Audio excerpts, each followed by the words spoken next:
This is going to be an intimate session, so if you want to all like converge in the middle, I think that'll work. Yeah, and if you want to talk to us, we would really be interested in like chatting about the topic with you. Rather than presenting, so.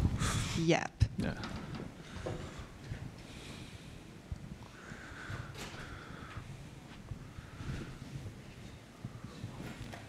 And we didn't scare away anyone. Awesome. Oh. Okay. All right, let's start with a quick intro. My name is Ildikó Váncsa. I'm working for the OpenStack Foundation as Ecosystem Technical Lead. And I'm basically working together with our ecosystem members and trying to help them succeed with OpenStack, both as software package and the community, big emphasis on the community part. So I'm doing a lot of onboarding activities, both on individual and on company level. And my main focus areas are telecom NFV/edge. But I think when we talk about, companies, individuals getting excited about things, then we just cannot miss talking about metrics. Hi, I'm Ray Paik. I'm with the Linux Foundation, and I've been involved with I don't know how many of you have heard, a project called OPNFV. It's in the networking arena. And I was fortunate to be involved in the community even before we formally launched in September of 2014. And a big part of my job is working and managing the community. And obviously the community health is something that I pay a close attention to. And I mean, Ildikó has been part of our community as well, in addition to being part of OpenStack. I mean, we definitely want to make this interactive. Like we were saying, we weren't joking. If we want to make this a more of a dialogue versus us presenting, that would be great. And if you have any questions, you can yell them out, or you can go to the mic anytime you want. Yeah, I also wonder whether you're interested in metrics because you're defining metrics back in your company or organization, an open source group, or whether you're more on the, let's say, user side and just looking into things because numbers are interesting and just trying to figure the ecosystem out. Which one applies to you guys? Or all of the above, or? Just curious of the trends. Oh, okay. Trends.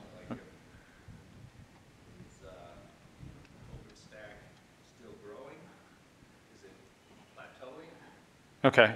No, I mean, that's actually a good question. I mean, that's a fair question for like OPNFV as well, like as we're reaching into like year 3+. And I mean, that's a question I ask. Are we plateauing? Are we still growing? Or are we, heaven forbid, going down? But yeah, I mean, I think we have a few slides to talk about that. But on my side, outcomes. So in terms of what's actually driving the metrics in OpenStack.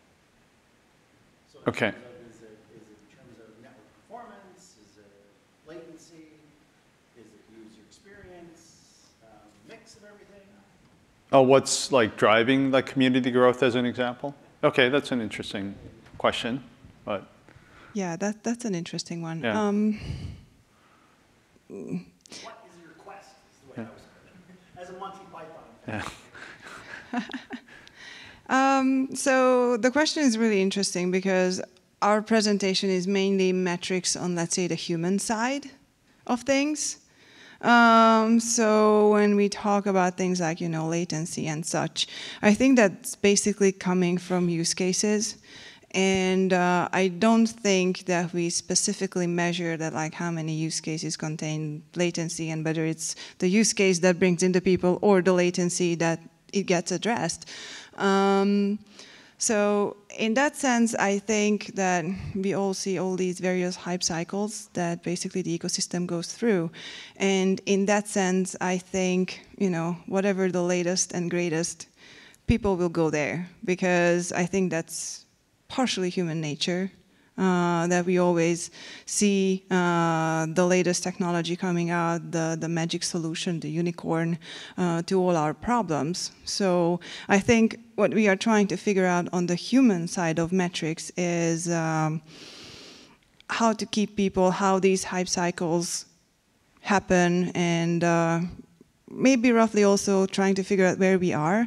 But it's more into, how we can make our processes better, how we can measure things based on which we can make our ecosystem healthier.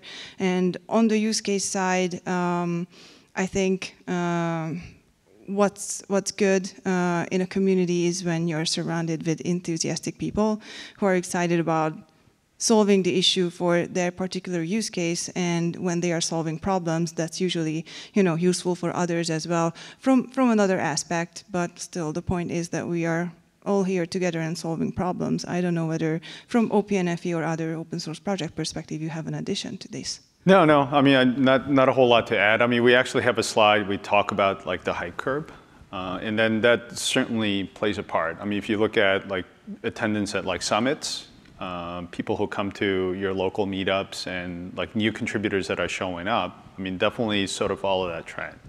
But I don't think I looked at in terms of like whether that's related to like things like use cases, like or latencies, but that's an interesting question though. So, I mean, this is sort of a setup slide before we go through the slide deck, and you probably just wanted to give you a spectrum of type of metrics that you see in the community or different communities. On the left, on your left, you'll see this is basically a basic Git stat from the Linux kernel community. I think this data is about a year old. And it's very basic, and it just lists number of developers, including Linus Torvalds, how many commits, how many lines of code, added, deleted. And at the bottom, it just, I mean, Linux, I think, consistently been looking at like the lines of code.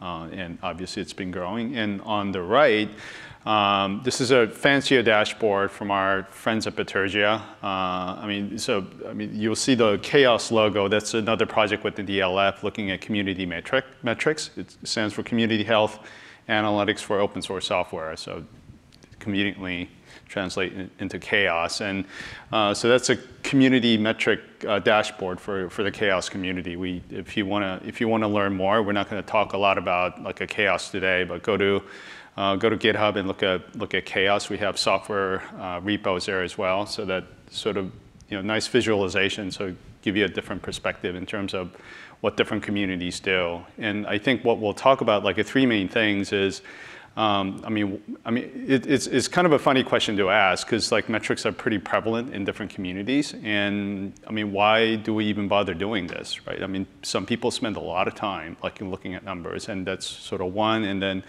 Illiko and I'll talk about how we use it at a very high level in both of our communities.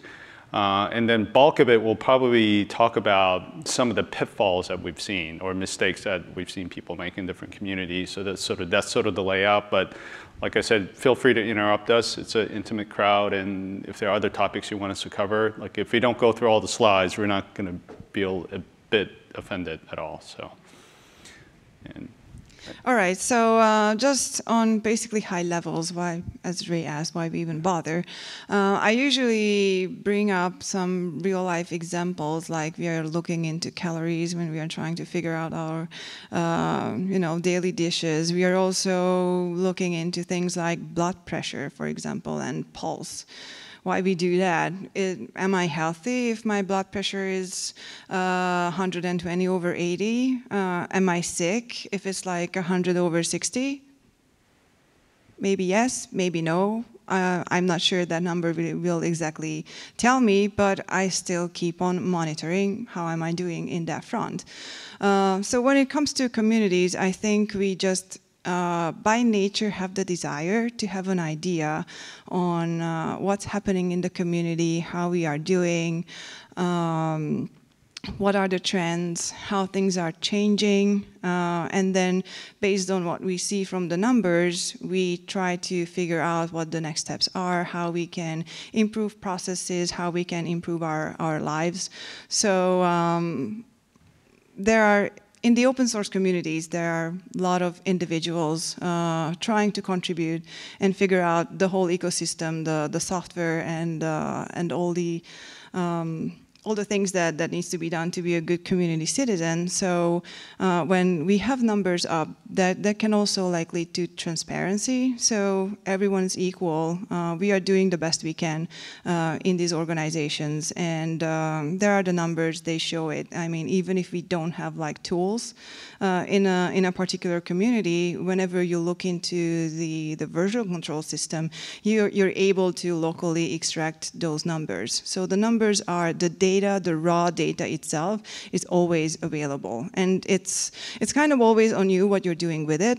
The data is there, and what most of the communities are doing is basically publishing still kind of raw information, just grouping it into around certain areas to give you a better idea on what the activities look like. And we can also use these things, as I said before, just to improve the processes, figuring out where we are not doing that well, what we could improve, and yes, encouragement, hopefully. Yep. Anything to add? Nope. No. No. So the OpenStack side, well, it's kind of interesting these days because, as I said, raw data is available. So that's not surprising. On the OpenStack end, we have a tool called Stackalytics. We are not 100% happy with the tool, so currently it's not that much maintained anymore, which means that there is still diagrams and data available in it, but we currently not necessarily pointing that many people towards it. It's getting a little bit out of date these days, and the tool itself is also not the most efficient, but still the point is that the tool exists, so you can look into just generic metrics like reviews, code and documentation reviews, commits, patch stats uploaded, emails sent, and these sort of really basic information. There's also an aggregated metric on, I think it's person per day or some daily effort. I don't remember the exact name of the metric, but it basically shows whether it always adds one, when you had some upstream activity that day, like you sent an email, you did a code review, and these kind of things. So that tool itself is basically more for the community. So anyone can access the tool. Has an API, so you don't necessarily have to go to the web page to get the data itself. But the point is that, again, transparency. You see how you're doing. You see how active other people are.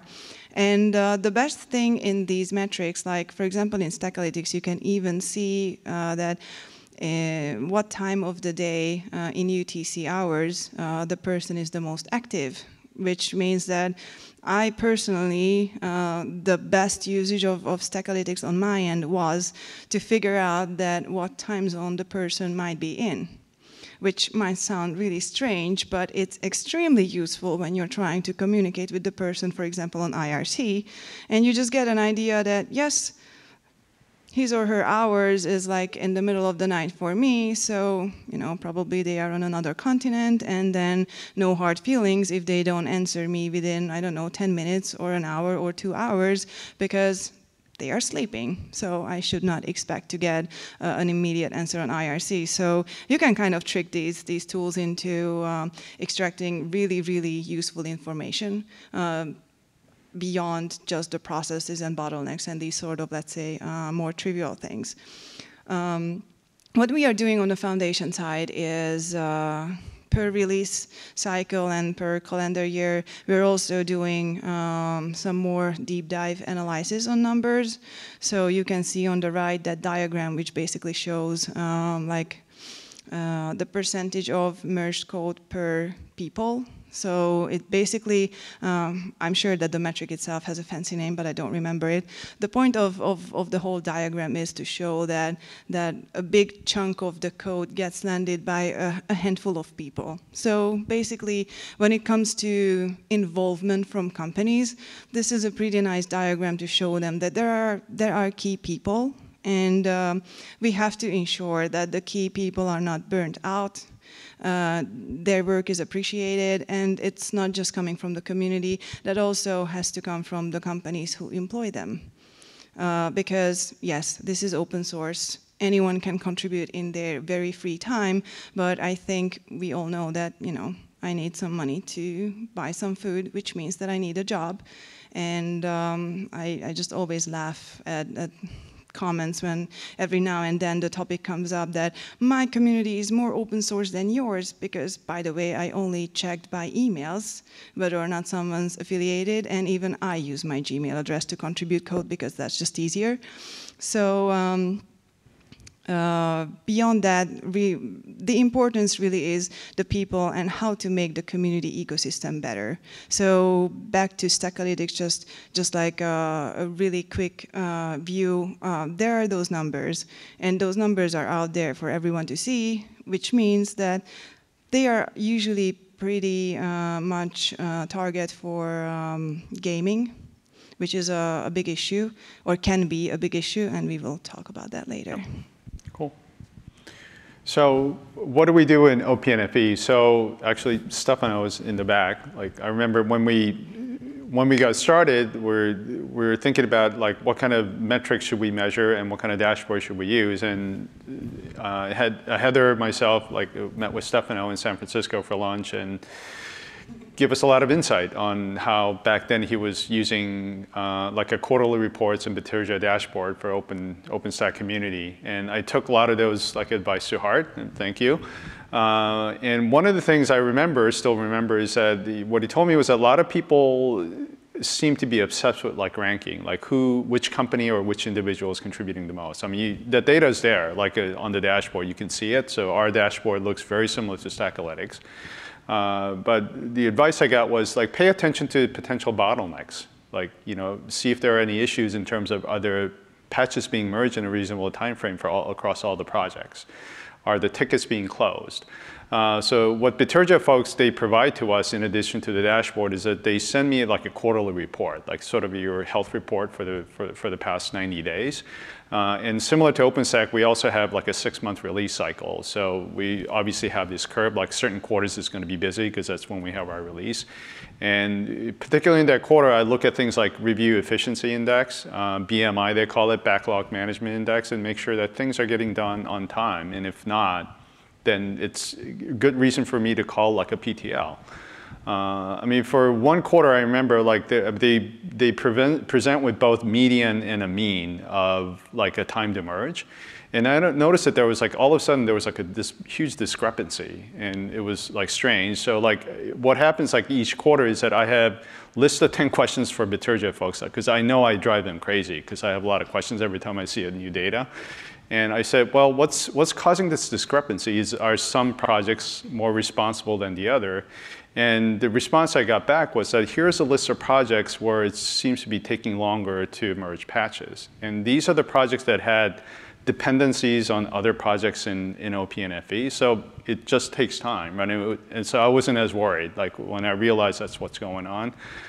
So it really forces me to look at, I mean, not just looking at the data on a daily basis, but looks at a more macro level, see what's going on in the community.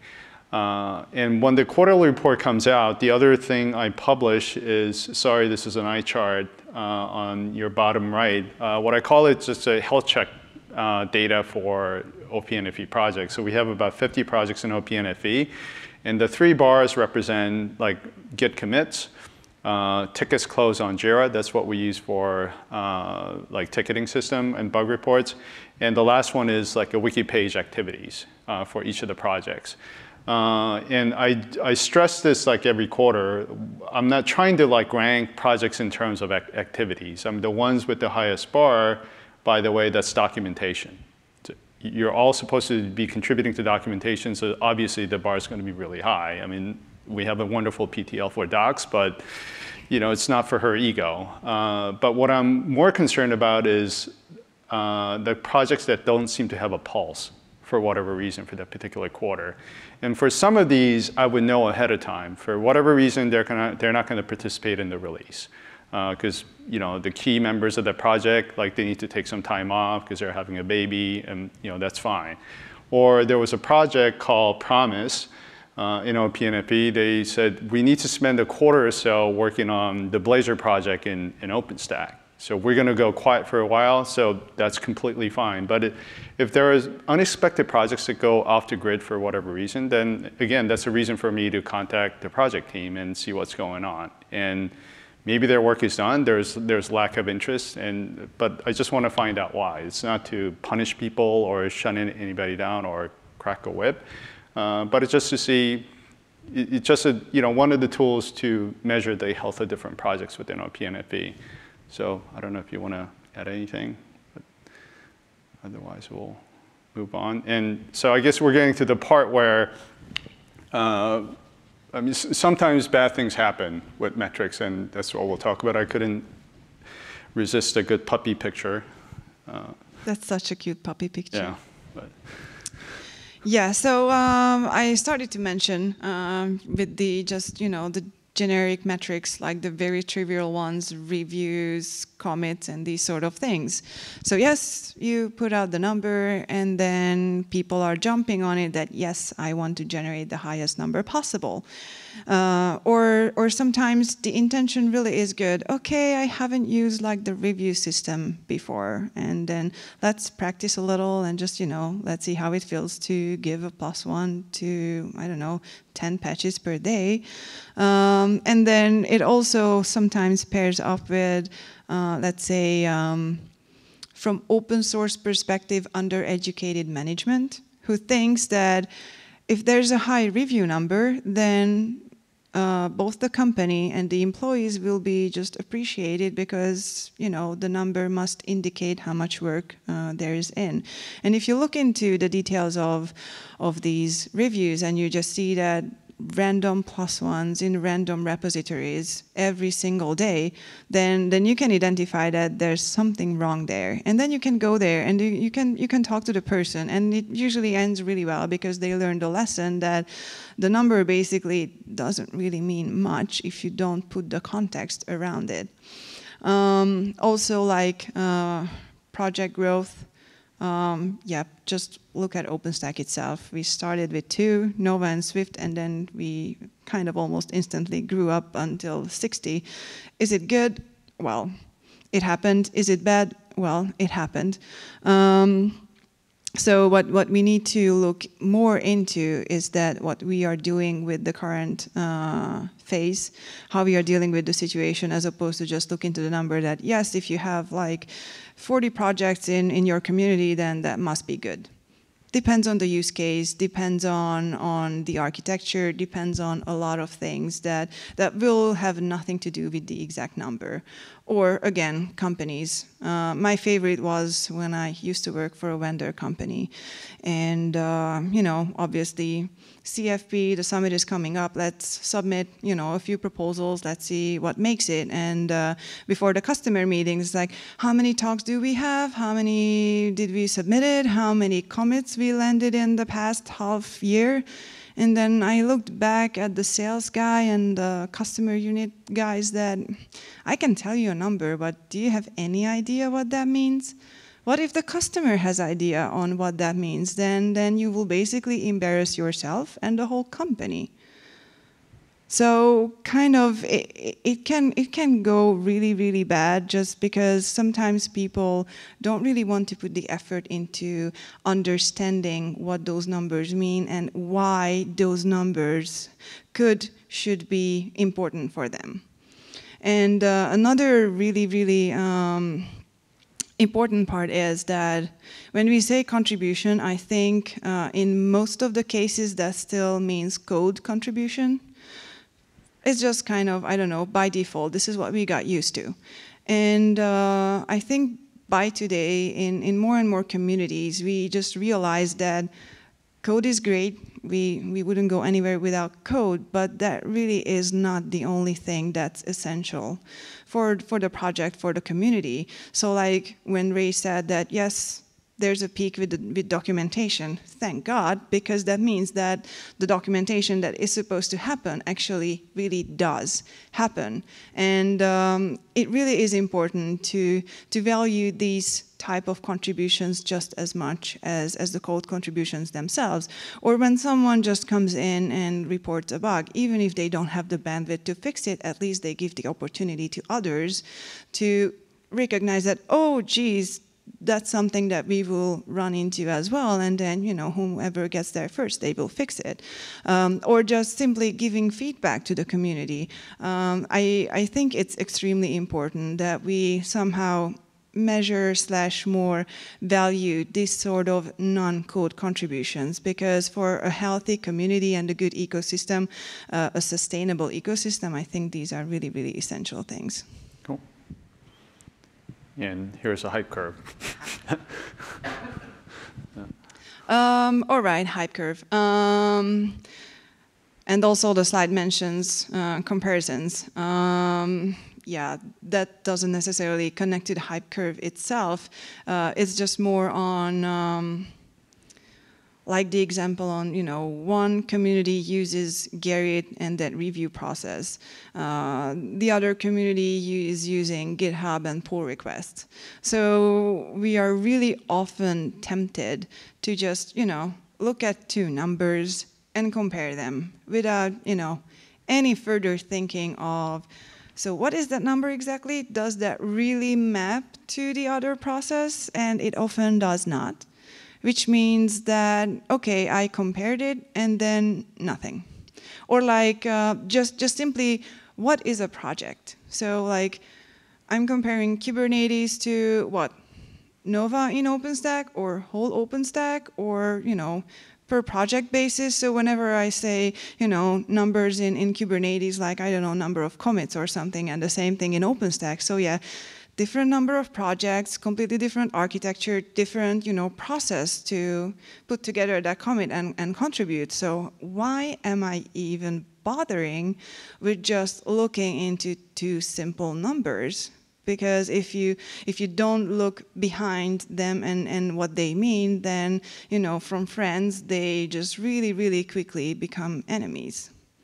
Do you want to take the hype cycle one? Yeah. So, I mean, one good analogy I have in terms of like a hype cycle, I was dealing with somebody pretty high up in the organization. I won't tell you which organization. I said, give me a number of like a new contributors that showed up on Git. Because the project that person was interested in was going through like this on a hype curve that particular year. And what I told him was, well, here's how you find the number. It's pretty simple. And I made a point to that person, you realize that if you take credit for this year, you're going to have to take responsibility for the downfall. It's like the politicians in the US, I'm assuming there are a fair number of people from the US, taking credit for a stock market going up. You can do that, but, you know, then at some point the markets do go down, right? So that's something to keep in mind. And then, I mean, you just need to be very, I mean, you can't get too high about numbers being good, and you can't get too down about when the numbers go down. So that's just a little piece of information I share with that person. But yeah, and just one more thing. I think it was at the Open Source Leadership Summit where we got a question on, so how do I know whether a community is healthy, and how do I know, you know, which part of this cycle the community is in? And then I tried to turn this question around, because I'm not saying that, you know, there are stupid questions, because there are usually not, but how the question was phrasing was really not, let's say, compatible with the principles of open source. So I don't think that the question is that, you know, I have to monitor a community for, I don't know, a half year or a year, and then I might decide to participate because they seem, I don't know, decent or stable-ish or healthy. It's more of a question on whether they are doing something with the technology that I need or will need or I'm interested in, either as a company or as a person. And if the community, you know, seems to have issues with any of their processes or projects, then how can I help to make it better? So again, you can look into these numbers and then basically, I don't know, just feel good that, oh yeah, they are not doing good, so glad that I'm not participated. And from the other angle, yes, they are not doing so good because I didn't participate. So it really is open source. It really is about collaboration. So we are really focusing on trying to use these metrics to improve the processes and and balancing out the ecosystem and our daily life, as opposed to like showing off to companies and other communities that, oh, I'm doing so awesome that everyone should come here. That's really, really not the point. Cool. I think it looks like we have about 10 minutes left. So spend the rest of the time sharing some of our learnings. And before I go into that a little further, here's a book that I found a couple of months ago. It's called... Not an advertisement? Yeah, no, it's not. I'm not. You don't need to buy the book. It's not an endorsement. I'm not getting any cut. But it's called The Tyranny of Metrics. I was actually putting like the original slide deck together, and this book kind of popped up on. I was reading a magazine, and it was written by a history professor, and he was getting tired of all the metrics mania in academia, and he found out that this is prevalent in medicine, law enforcement, business, military, education, what have you. And then one of the chapter, he talks about some of the flaws, and he lists about a dozen of them, and I pulled out a few that I thought was very relevant for open source. I mean, first one is pretty obvious. People measure things that are easiest to measure. I mean, human nature, like low-hanging fruit, that makes sense. And second one is somewhat related. It's easier to measure input versus outcome. Like, how many lines of code did you put in? How many hours did you work on project X versus like what value did people get out of that? That's always like very, very difficult to measure. Like when you have that outcome discussion, it usually involves a lot of non-quantifiable metrics or non-quantifiable items. So people tend to focus more on input because that's easy. And people, like Ildiko mentioned this, people try to standardize things like across industry, like across even open source projects that are in different phases of their growth cycle. And people say, well, I saw this in this industry, they're using this metric, so let's use it here. That doesn't always work. Like, you know, what works for for-profit entities wouldn't work for charitable organizations, as you can imagine. And the last one, I think this is very relevant for open source, is that a lot of these metrics tend to ignore what really drives people, which is intrinsic motivation. They really, I mean, you meet a lot of passionate open source developers.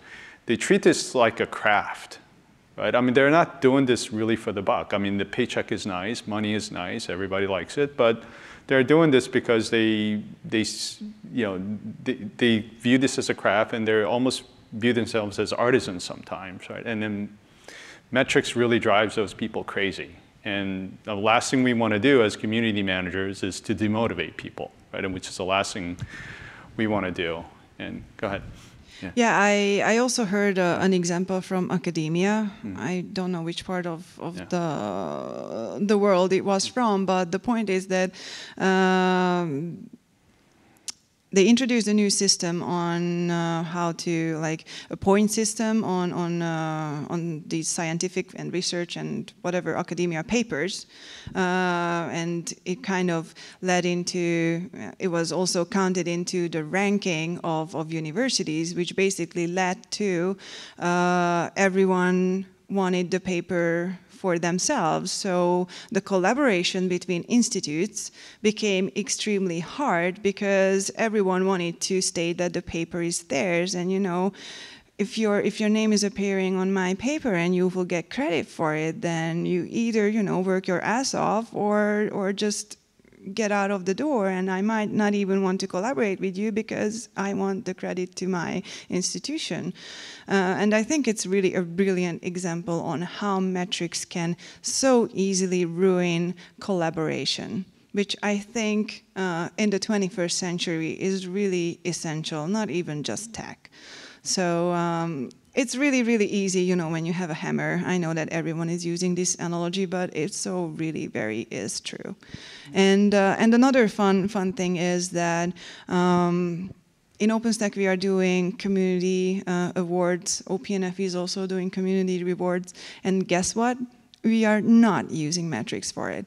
I mean, I know Ray can talk about it because he has examples in mind that communities do that. But in these two, for example, we are reaching out to the community that, hey, nominate people who you think that we don't recognize for various reasons.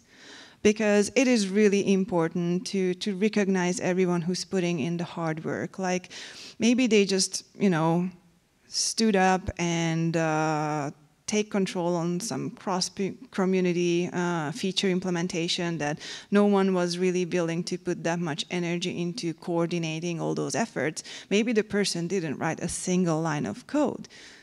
That's not the point. The point is that the coordination is needed to land a particular feature that needs multiple teams to stay on point, to stay on priority, and make the whole thing happen. And just one tiny example on how to recognize people without just blindly using numbers.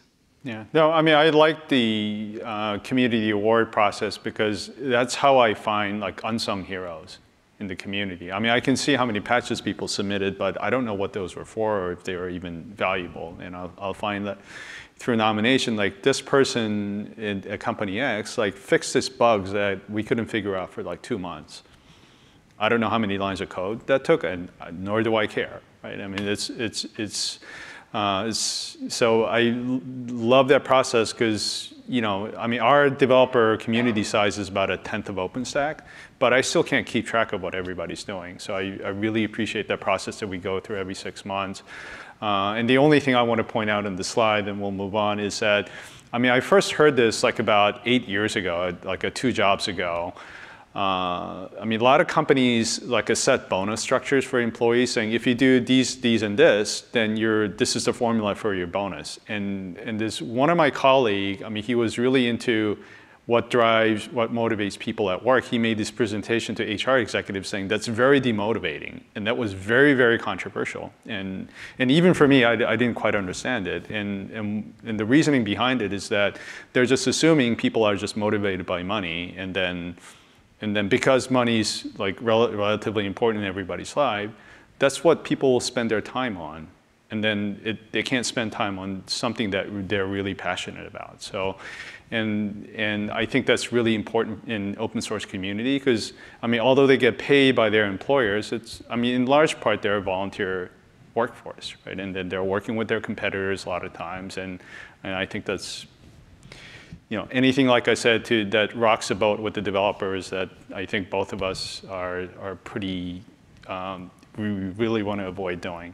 But go ahead.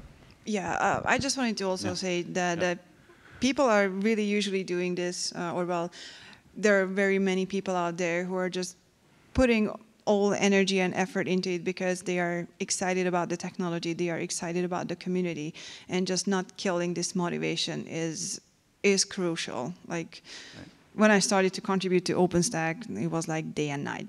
And obviously, obviously, it wasn't my employer who forced me to, spend half of my night with trying to figure out why the bloody test is not running green. It's like, that must be some tiny little thing over there. And then I figured it out, and it's like, yes, it works. Or I don't know, 2 p.m. in the afternoon, like, yes, only, one more test run, it will be green. We will upload the code and then we go home. Guess when we went home? 2 a.m. in the morning. But the test was green, we uploaded the code, and it was awesome. So not money. We really weren't paid that much to stay until 2 a.m. in the office. But when it comes to numbers, it's just so easy to, on one hand, mislead people, like, telling them to look into various numbers and try to measure themselves against that. No, that's totally wrong. So, for example, previously when I was working for the particular vendor, with few of my colleagues, we tried to come up with a combination of these available like generic metrics of reviews and commits and things like that to kind of trying to figure out whether, the effort that we are putting into the work and how much it pays out, whether we doing it in the right way or should try to, do things in another way. I'm not saying that our system was perfect, but again, what really is important is to look behind those numbers. Because if you don't put the context around it, then the whole thing is dead. Like how Ray mentioned, if someone just from a company looks at the OpenFE Promise project, oh, it's dead. Why would we bother? No, they have an external dependency and they are putting a ton of work there. So most of the problems with these published numbers is that it's so easy to just look at it and interpret it in your way without just, even the thought that maybe I should have thought about it a little or do a little investigation on why that number might be that low or that high or not changing or changing too much. Yeah, I guess it got a 2-minute warning, but just one last thing I want to point out from this slide. If you're a community manager, what I encourage you to do is if you're trying to use some set of metrics, I encourage you to get feedback from the rest of the community. I mean, you want them to be involved in what you as community is measuring and looking at, and you want to be transparent about that and get their buy-in like pretty early on. I mean, you never want to have a us versus them mentality, because it'll be like bureaucrat coming up with the metrics that no one really cares about, and it really drives people crazy. Even the quarterly health metrics I showed, I mean, it looks pretty simple, but it took me over a month to sell that to the community. I want to do this, and here's the reasoning. And there were a lot of skepticism, and one was people thought, well, I was going to rank people and punish people that weren't performing. I said, no. Here's why, and this is what I'm going to use it for. But it was important. I didn't want to just roll that out and say, deal with it. I mentioned a healthcare industry where there are a lot of issues with metrics at a hospital. But there's an example in that book about the Cleveland Clinic, which is one of the world-renowned research medical institutions in the world. I forget what specific metrics they were using, but it was developed with the feedback from doctors and nurses. And they're completely bought in. So this is one of the rare cases where it's successful. So it's really important to get knowledgeable people involved and helping develop the metrics, and I encourage you to do that. And I think we're out of time. I don't want to eat into your break, but I just wanted to add one point that either you're trying to deal with metrics in a corporate environment or in an open source community, take the effort to show example to people and teach. Like if you're a developer in your company and you think that your manager is out of his or her mind, then try to find a way to explain them that how they could do a better job with all these metrics, how they interpret them, and what they use them for. I think we can all make all these things happen. None of what we were talking about are issues that couldn't be easily solved. I think it's basically a little bit all of our responsibility as well to teach and help people to make a better job with metrics.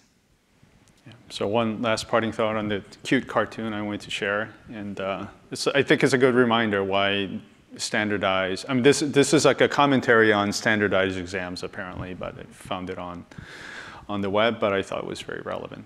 So. Any questions or comments? Feedback? People ready for coffee? Yeah, but I mean, unfortunately, that's what a lot of people tend to do because it's easy, right? You want a number, and it's easy to make value judgment based on a number because it looks objective, but there are a lot of shortcomings too. Cool. Thank you very much. Thank you.